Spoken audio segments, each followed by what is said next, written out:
What's up, guys? Welcome back to the channel. Today I'm going to be talking to you about shotguns and how they can be used effectively as a home defense tool. All right, guys, let's jump into it and start off with the different types of shotguns. This is a semi-auto. It's a Stoeger M3K. It is a 3-gun style shotgun. It has a 10-round magazine tube, 11 if you have one in the chamber. Now, the overall length could be a limiting factor in terms of maneuverability, but I'm going to show you how to break that down here in just a second.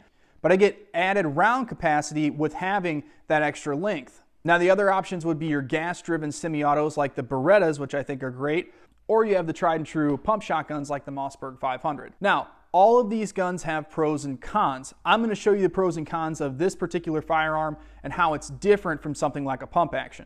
Now, this gun has a pretty high round capacity, and it's a semi-auto, which means it's fast, so my limiting factor is the overall length of the shotgun.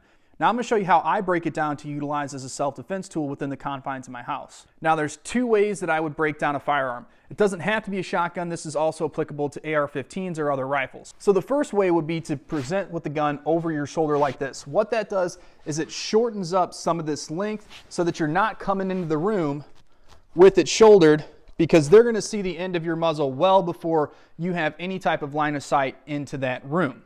Now with the over-the-shoulder type method, what you have to be prepared for is if someone is right around the corner from you and they grab the end of that muzzle, they could push it down and have control of your weapon. That leads me to the other way that you can break down your firearm for entering a room. You can break it down from a high ready position like this. And if they want to grab the end of your shotgun from here, that's going to put the muzzle right in their face and you could just blow their dome right off. So again, you have your low ready and punching out, or you have your high ready enter and punch out. So I would say practice both, know the limitations of each, find what's comfortable for you, and find a way to work with it effectively. With this Stoeger M3K, like I said, it is an inertia driven gun. So you have to know that the limiting factor of this firearm is the fact that if you do not have it into your shoulder, you could cause a malfunction. If you don't have it properly shouldered, it would be like limp wristing a pistol and it wouldn't cycle effectively. It doesn't mean it's not a good self-defense tool. You just have to know the limitations of your particular firearm.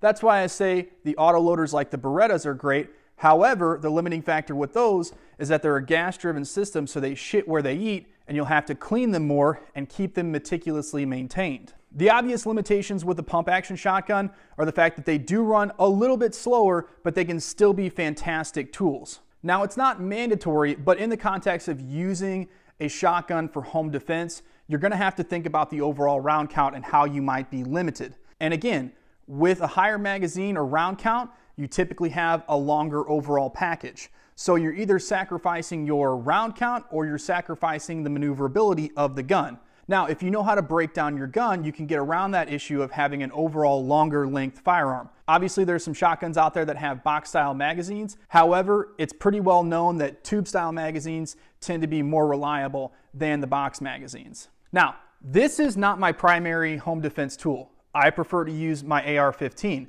That's just a personal preference thing. If you don't have an AR-15 and you do own a shotgun can absolutely be used as a self-defense tool. What you'll see missing, and that I recommend that you put on your shotgun if you're going to use it for home defense, would be a good weapon light. Most burglaries or home break-ins happen between the hours of midnight and 3 a.m., so it's likely going to be dark whenever you need to use that firearm. So please invest in a nice weapon light for your shotgun if you're going to use it. Now, along with having a good weapon light is the option of adding a red dot.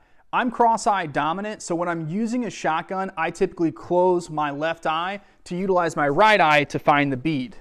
Now, what that'll do is cut down on my peripheral vision.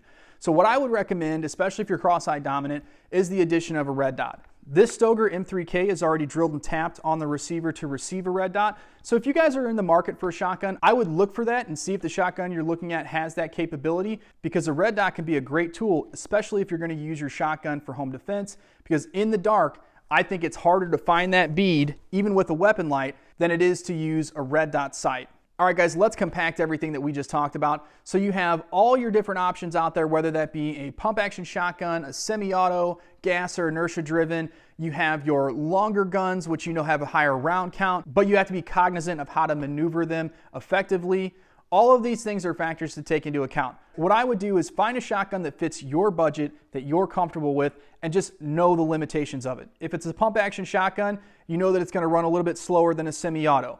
If it has a short magazine tube and a shorter overall length, it might be a little bit more maneuverable. If it has a longer magazine tube and a longer overall length, you know that you're probably going to have to break it down if you're going to use it within the confines of your home. If you have an inertia-driven semi-auto, you know that you're going to have to put it into your shoulder before you fire, or you could have a malfunction and have to re-rack the gun.